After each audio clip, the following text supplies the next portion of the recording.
Hello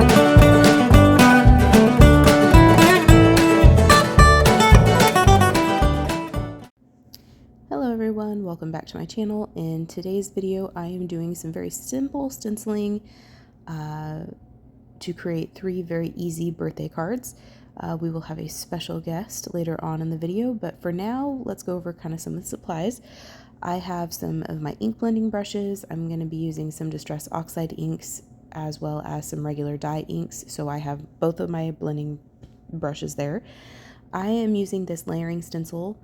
If you know where this stencil is from, like what brand it is, please let me know in the comments below because I am not entirely sure. But there are 3 stencils here, they layer together, and there are little registration marks. So if you have a paper that is not the exact size of the stencil, or you don't have an easy way of lining it up, those registration marks are there to help you.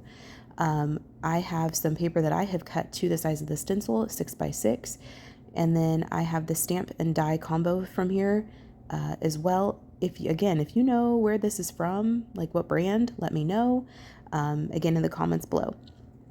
And I'm going to be using the stamp and the dies in today's project with that particular stamp and die set.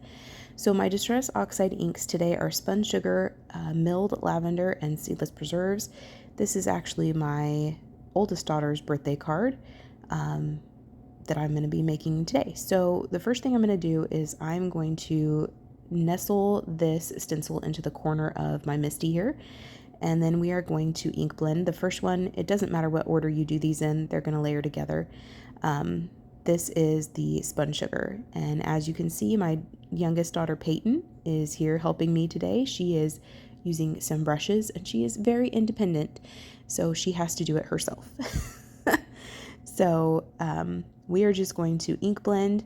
She thought we were going to stamp, so she was very excited, but we're just going to ink blend over this stencil, and I am making sure to go ahead and hit those registration marks. Like I said, I'm putting this in the corner of my Misty, so I don't really need them today, but they are there, and that is very handy when stamp companies do either some sort of registration mark, or if they etch the entire image into the stencil. That's also very handy, and a lot of companies are starting to do that now, so that's very helpful. I'm going to go ahead and speed the video up a little bit here. That was the first stencil. We're moving on to the second stencil. This one I'm going to be using the Milled Lavender.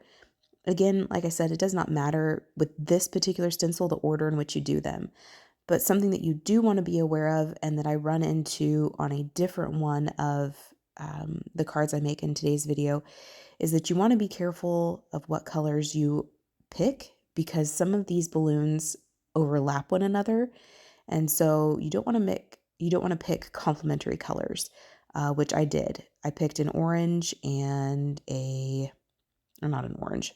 I picked a purple and a green to go on the same stencil, on the same background. Well, those are complementary colors, and so they make kind of like this weird brown color.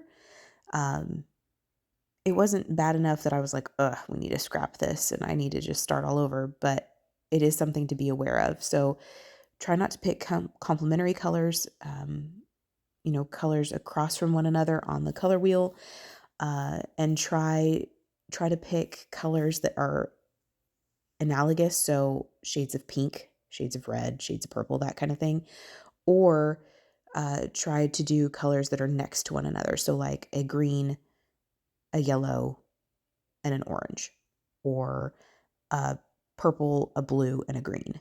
Try to go that route. How I clean these stencils is I just take my stamp cleaner and my flour sackcloth and just spritz it on both sides and wipe it down. And these come off really easy. Even the Distress Oxide inks clean up really quickly. The second color combination I'm using today is all Gina K Designs inks.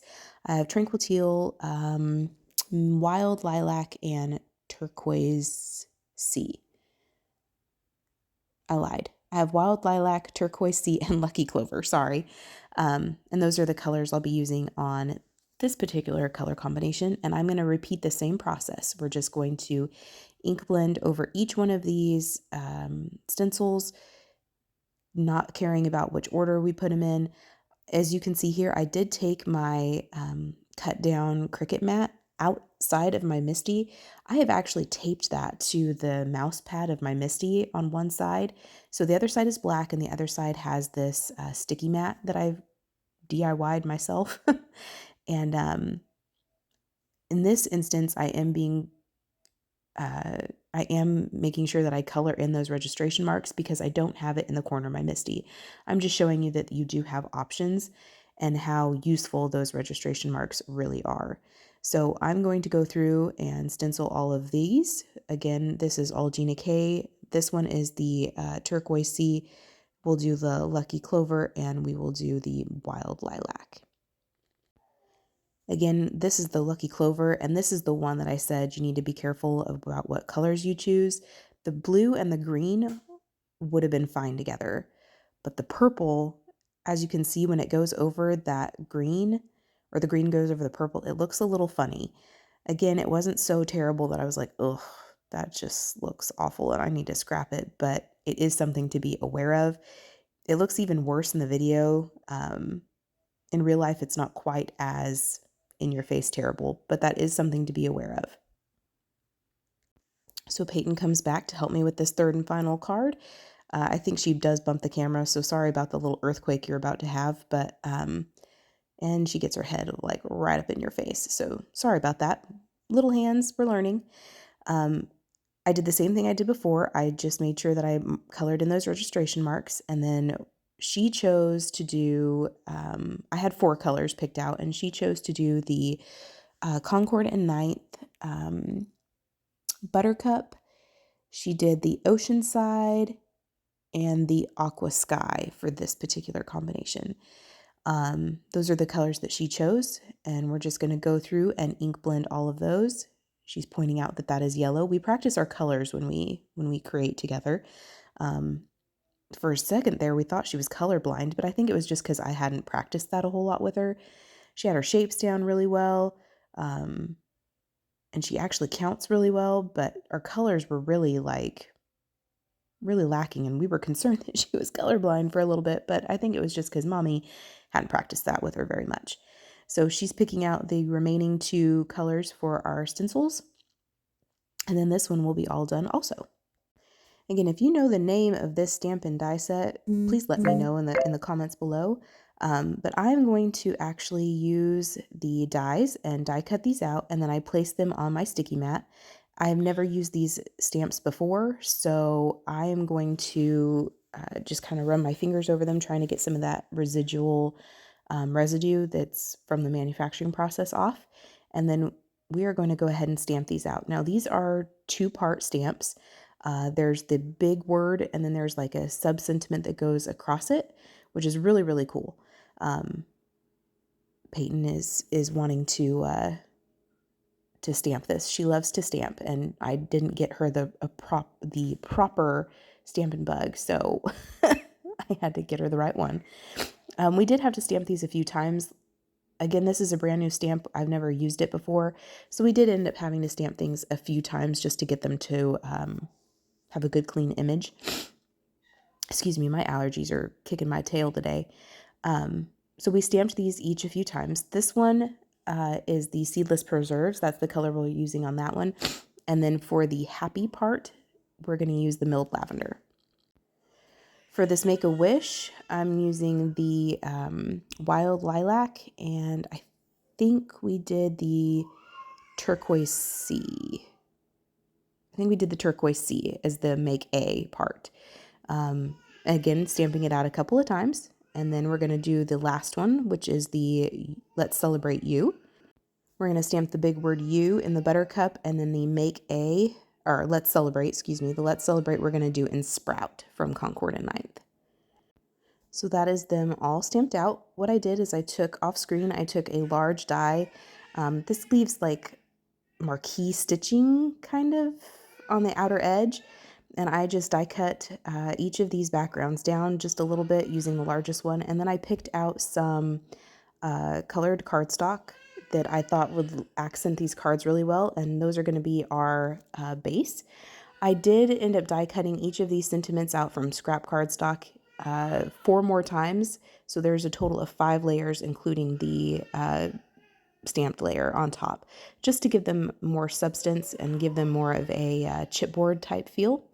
And then I'm going to glue the die cut panels down flat, the stencil die cut panels down flat. Now I'm going to go through and I'm going to use that same liquid glue to glue down each of the die cut panels, die cut sentiments, to the bottom kind of open area of those stencils.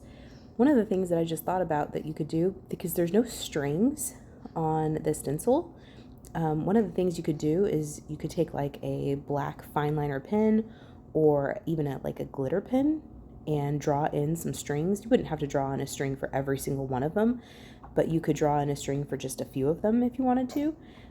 That'd be kind of cool. So that's something that I didn't do, but something I just thought of that you might want to consider. I'm going to go through and glue each of these down flat and to that kind of bottom open area. And then this is all of them done. I did go through my stash and found some sequins. These are all from Amazon, I do believe. And the card bases are from DieCutsLovePaper on Etsy. She has some colors that are pretty much exactly the same as the Simon Says stamp colors of cardstock, and hers are 100 pound also. And you get 24 as of the recording of this video, because I checked. You get 24 sheets of 8.5 by 11 100 pound cardstock for $12.99. And I looked at I looked at Simon and Concord and Ninth and Spellbinders, and theirs, when you like break it all down, it ends up being double what hers are. So I will continue to purchase my, colored cardstock for card bases from her, supporting a local small shop, and just really liked the colors, and it's definitely way more economical for my card making. So that's something to consider. The next thing I'm going to do is I'm going to take this Aqua shimmer pen. This is This is a Spectrum Noir Aqua shimmer pen and clear. And I squeeze it out onto a scrap piece of paper just because I have had this like explode all over a project. In fact, that video wasn't that long ago that happened.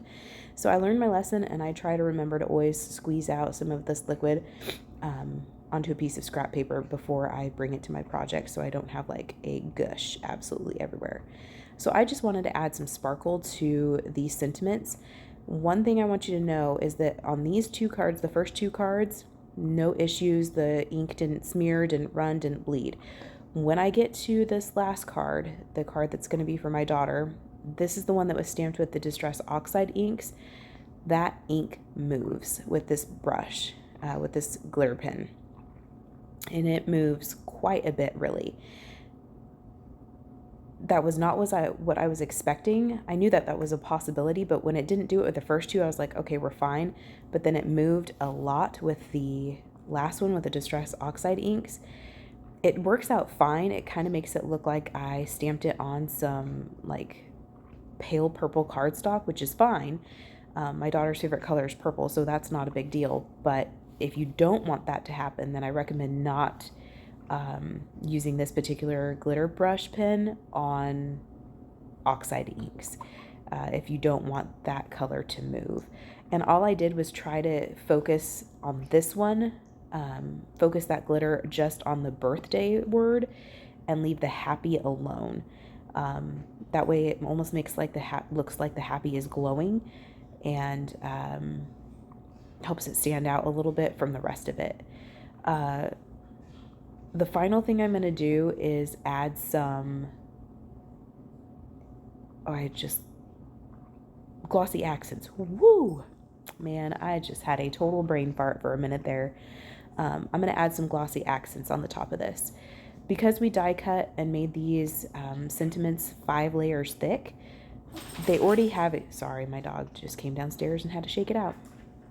They already have a pretty good like chipboard and substantial feel to them, but I wanted to add something a little extra to these cards because they, for the most part, are pretty plain and simple, and you could actually make these a 1-layer card if you wanted to.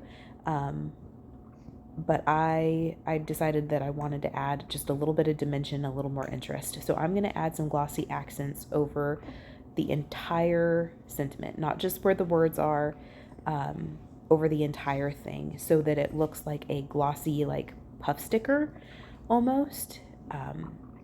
And I think that'll look really cool. So here I'm showing you that the color kind of bled. It's a little difficult to see in the video. I think you can see it more in the picture, but that sparkle is fantastic with that pen.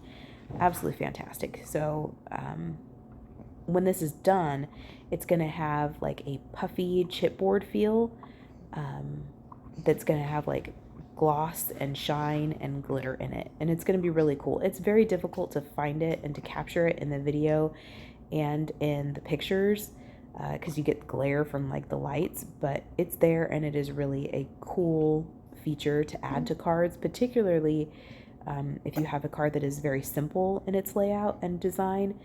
Little details like this add a lot and make it seem more special, and like you spent a little bit more time on it than you may have.